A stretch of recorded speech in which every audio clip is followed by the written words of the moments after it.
Welcome everybody. This is another episode of Your Letters and My Advice. I got a real letter that I had to think a lot about in terms of what to say. Let's start with the letter. 27-year-old female. Dear Wahid, I'm writing this with a heavy heart and a confused mind. I'm a 27-year-old Jewish woman, and lately I have been struggling deeply with my identity and how it is perceived in current global context. I have always been proud of my heritage, but in the light of recent events and ongoing conflict involving Israel, I find myself in a difficult position. I am acutely aware of the suffering and pain caused by the Israeli Defense Forces in Palestine, and it deeply troubles me. I do not agree with these actions and believe in peace and justice for all. However, because of my Jewish identity, I often feel judged and held accountable for these actions, which I neither support nor have any control over. This has led to a constant fear of expressing my identity. I feel like I am treading on eggshells, scared of being misunderstood or worse, targeted for hatred that is not mine to own. The lines between political criticism and anti-Semitism often seem blurred, and it leaves me feeling vulnerable and isolated given how politically involved people are in DC. I'm at a loss. On one hand, I want to stand up against the injustice and advocate for peace, but on the other hand, I fear the repercussions of being vocal about my identity in such a charged atmosphere. How do I navigate this complex situation?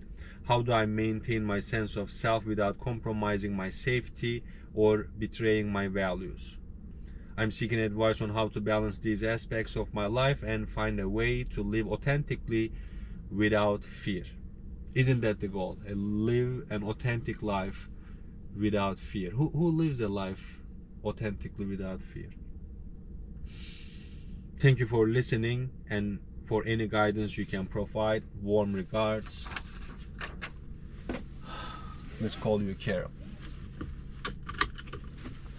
Facing up, everybody. We are gonna take a journey. This is a hard spot. I appreciate your insights. I appreciate you telling where you are at, because there are also some people who are not on the same page as you are. There are some people, even from my latest video about the lady who was asking advice in terms of the social media, some people are just giving atrocious comments. It's crazy. And I didn't even know about these comments until I had to look. There's a section. I see I'm a new YouTuber per se, so it says block comments. There's automatically blocked comments, and I'm like, why are some comments blocked? And like, people were swearing at me for being stupid, for being just anyways, I don't even want to say it, but they were using very bad words just because of the video that I made. And I'm like, wow, like, on one side I do not agree with some policies because you cannot really post anything you want. Some comments you cannot say, some things are taken down. But on the other hand, I was kind of glad because people were calling me all different kind of names for just what I said in the video about what to do about social media. Anyways, let's come to you, Carol. Living in a very politically charged city with a lot of things going on. There's a lot of activists here, but one thing that comes to my mind is you can learn from the situation of the Muslims during 9/11 and when there was ISIS. At that time, obviously whatever happened was out of this world, not acceptable, terrorizing, and people were holding every Muslim all around the globe accountable for whatever happening. They were saying, why do Muslims not talk against ISIS? Like, what do you want me to do as a Muslim? Do you want me to go to Syria or wherever they were and take their guns away from your hands? I'm like, come on guys, this is not what is written in the book.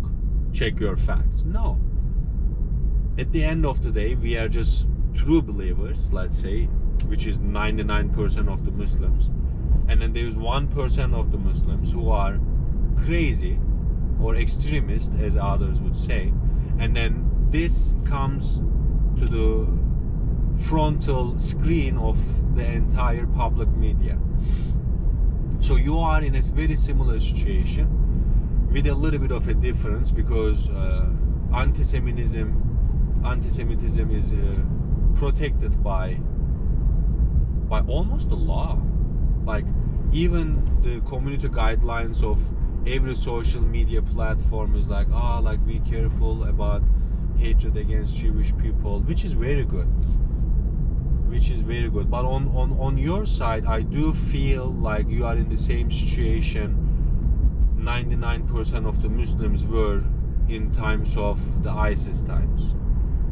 First and foremost, you have to reassure yourself that you are not the terrorizing Israeli police force or the defense force. And you clearly mentioned in your letter that you do not agree with their actions and you want justice for peace. You want justice and peace for all.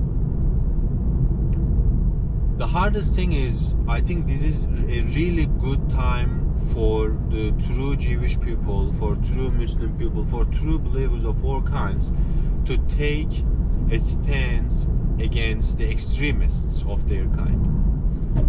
This is a very good time for you to grow some thick skin. And I'm not saying you have to go and then become an activist for Palestine.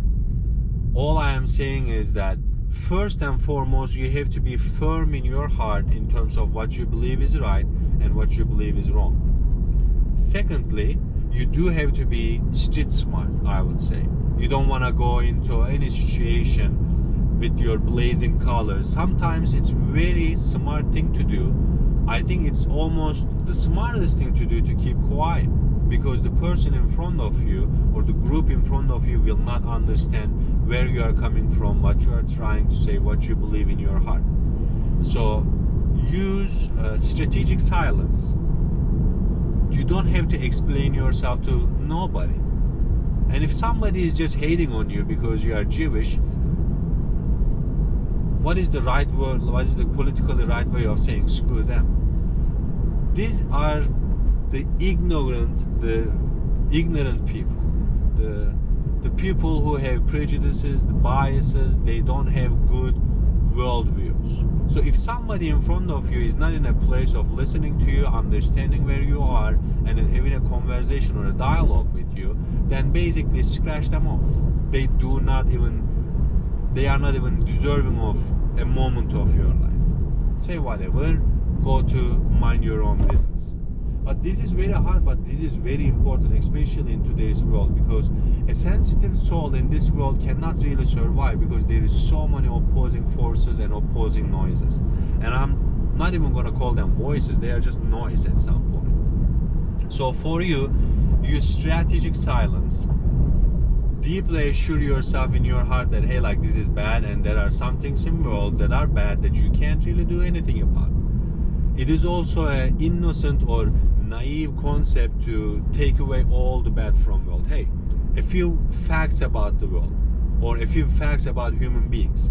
Human beings have capacity to do outrageous things, and you do not have to identify yourself with any of them. You can be the same race, you can be the same religion, you can be from the same country, but what does one philosopher say? I forgot who he was, but he says the society doesn't have a soul. The society, the groups of people do not have a conscience. So when people get together in a perfectly brainwashed setting, is like, those are the enemy, you are the good guys, then basically you will go ahead and kill them. This is the same thing about the other extremist groups. Like they kill your mom, they kill your father, they took your land, this, that. If you are a kid brainwashed with these ideas for, let's say, 15 years of your life, then it's very normal for you to do the things that terrorize other people. I'm not justifying it, I am just looking at the background of it. So if you are a sensitive soul, please learn how to keep that sensitivity to yourself in a safe environment, in your four walls, in in the beauty of your heart, and then find the right ways of expressing that sensitivity.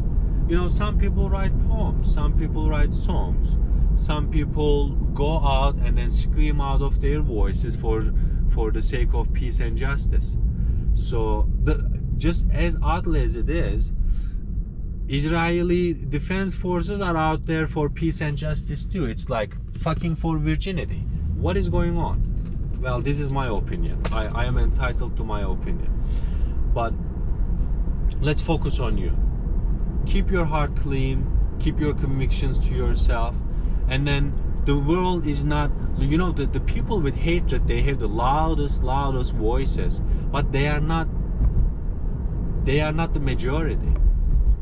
They are just so loud that you think they are the majority, but there are people out there who can just sit down with you, understand your values, respect your heritage, and not judge you because you are Jewish, not judge you like me because I'm Muslim, according to the actions of the extremists.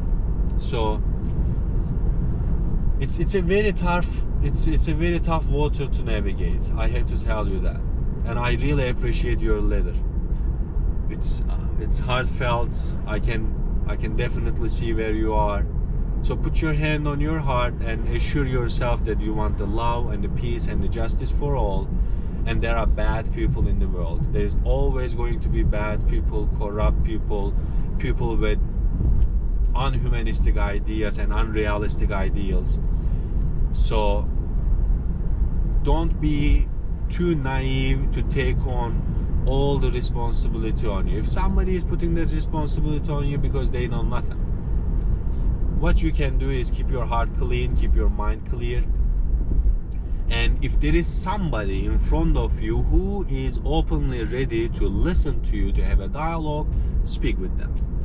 If there's nobody in front of you that has any ears and it's all, you know, spiky, snaky, poisonous mouth, those people deserve to be neglected, deserve to be ignored, and they deserve your silence. They don't need your true opinions or values.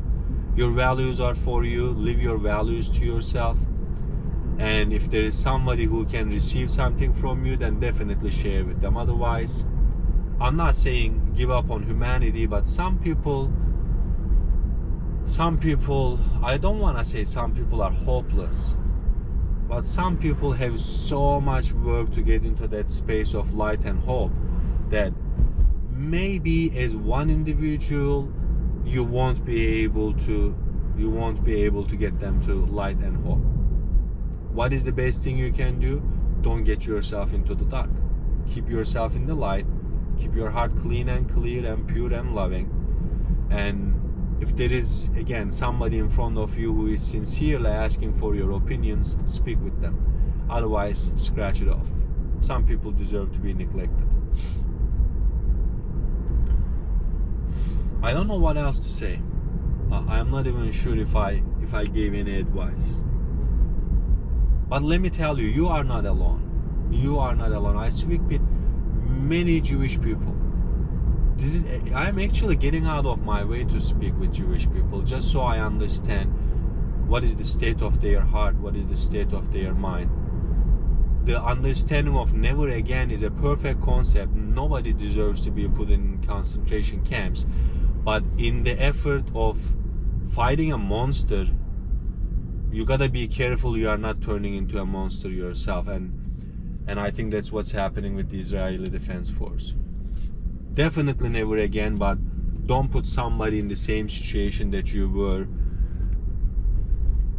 like 70 years ago. Love and peace to you, Carol. Love and peace to you. Please keep your heart clean and clear. You are not alone. Your voice is heard, and there are people out there who is gonna get you, who is gonna understand where you are, who is gonna respect your values, and who is not gonna judge you just because you are Jewish. I love you. Peace and love to you. And anybody, if you received any value from this video, share it with somebody. Let's share the word. and make sure that you are not just hating on somebody just because they are from a certain religion, they are from a certain ethnicity or a country or a background. Love and peace to you all. Write some things in the comments, and if you write cursing words, YouTube will block it. So write good things, everybody. Peace and love.